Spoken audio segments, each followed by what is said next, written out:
নৌকা বিহাৰৰ জৰিয়তে পৰ্যটন উদ্যোগস্থলী হিচাপে গঢ় লৈ উঠিছে তিনিচুকীয়াৰ গুইজান ঘাট।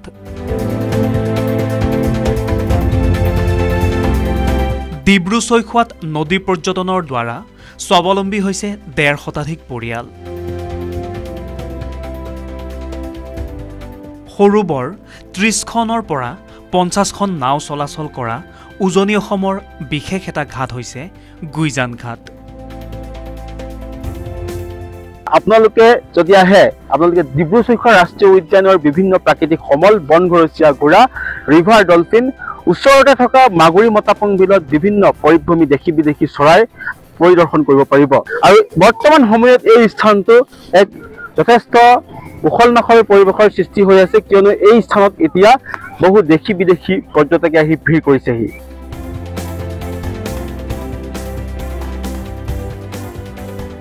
গুইজান ঘাটৰ পৰা নৌকা বিহাৰ কৰি পক্ষীৰ ভূস্বৰ্গখ্যাত বনঘৰচীয়া ঘোঁৰাৰ বাবে পৃথিৱী বিখ্যাত ডিব্ৰু-চৈখোৱা ৰাষ্ট্ৰীয় উদ্যান উপভোগ কৰিব পাৰে। কেইবাখনো নদীৰ সংগমস্থলীৰ অপৰূপ দৃশ্য দেখিবলৈ পোৱা যায় এই নৌকা বিহাৰত। লোহিত মহাসংগম, ৰিভাৰ ডলফিন পইণ্ট আৰু বিভিন্ন জলাশয়ত থকা দেশী বিদেশী পৰিভ্ৰমী পক্ষী পৰিদৰ্শন কৰিব পাৰে এই ঠাইত। শীত অহাৰ লগে লগেই প্ৰকৃতিৰ এই অপৰূপ শোভাৰ মাদকতা ল'বলৈ বহু দেশী বিদেশী পৰ্যটকে ভিৰ কৰেহি তিনিচুকীয়াৰ গুইজান ঘাটত। Lovely, wonderful, fantastic. Marvelous. Madam कहाँ से? I'm from Bangalore. I'm also from Bangalore. Very happy. हम बॉम्बे से हैं, मुंबई। कैसा मिला? I'm from Mumbai. ये टनाटन फर्स्ट क्लास, एकदम पिंक पिंक था। জিলাখনত স্থানীয় লোকসকলে এইসমূহ প্ৰাকৃতিক সমলক লৈ আজিৰ পৰা প্ৰায় ২০ বছৰ পূৰ্বে তিনিচুকীয়া গুইজান ঘাটৰ পৰাই আৰম্ভ কৰিছিল এই নদী পৰ্যটন উদ্যোগটো।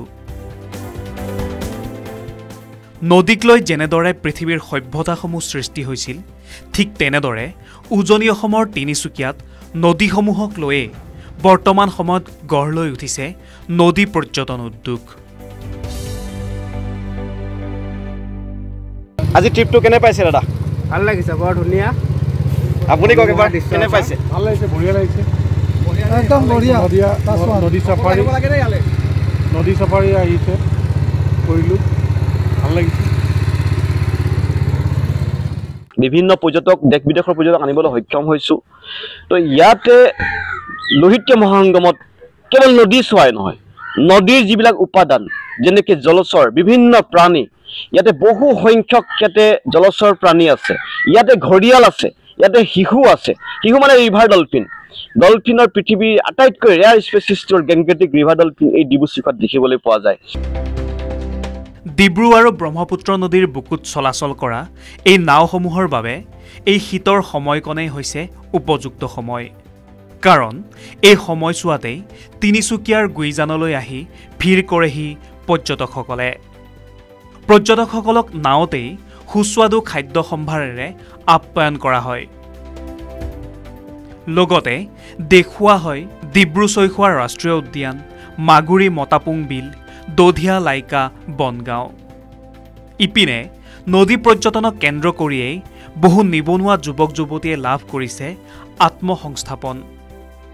একাংশই যদি নৌকা বিহাৰত জড়িত হৈ পৰিছে, আন একাংশই টুৰিষ্ট গাইডৰ কাম কৰি পৰিয়াল পোহপাল দিবলৈ সক্ষম হৈছে। ইয়াৰ মাজতেই ডিব্ৰু নদীৰ পাৰত বহুকেইগৰাকী উদ্যমী যুৱকে কেইবাটাও থকা খোৱাৰ সুবিধা থকা কটেজ নিৰ্মাণ কৰি আৰম্ভ কৰিছে এক ইকো টুৰিজিম ক্ষেত্ৰ।